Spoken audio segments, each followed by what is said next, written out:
Hi అండి, ఇది నా ఉషా జనం స్వింగ్ మిషన్ అండి.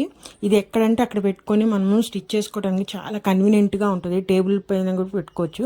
కాకపోతే దీంట్లో వచ్చిన ప్రాబ్లం అంటే క్లాత్ సైడ్ మనకి ఎటువంటి స్పేస్ ఉండదు కాబట్టి మనం ఏదైనా స్టిచ్ చేసేటప్పుడు జారిపోతూ ఉండేది.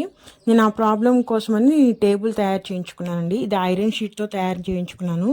ఎప్పటికీ పర్మనెంట్గా స్ట్రాంగ్గా ఉంటుంది కదా. నేను చేసుకున్న తర్వాత చూడండి ఎంత స్పేస్ వచ్చిందో. ఇది ఉండటం వల్ల మనం క్లాత్ అనేది జారిపోవటం కానీ ఏం ఉండదండి. చాలా బాగుంది, చాలా కన్వీనియంట్గా ఉంది నాకైతే. ఇది మా ఆన్లైన్లో కూడా ఉంది. కాకపోతే అక్కడ కాస్ట్ వచ్చేసి 3000 వరకు ఉందండి. అది ప్లాస్టిక్తో చేసింది. ఇదైతే ఐరన్తో చేయించుకున్నాను. చాలా స్ట్రాంగ్గా ఉంటుంది, ఎప్పటికీ ఉంటుంది కదా. అరౌండ్ నాకు ఇది తయారు చేసుకోవడానికి తయారు చేయించడానికి 700 వరకు అయిందండి. కానీ చాలా స్ట్రాంగ్ ఉంటుంది, ఎప్పటికీ ఇంకా అది లైఫ్ లాంగ్ ఉండేది కదా. చూడండి, ఆ టేబుల్ వేసి స్టిచ్ చేయడం వల్ల క్లాత్ అనేది అటు ఇటు పడిపోకుండా స్ట్రైట్గా ఉంటుంది. చాలా బాగుందండి.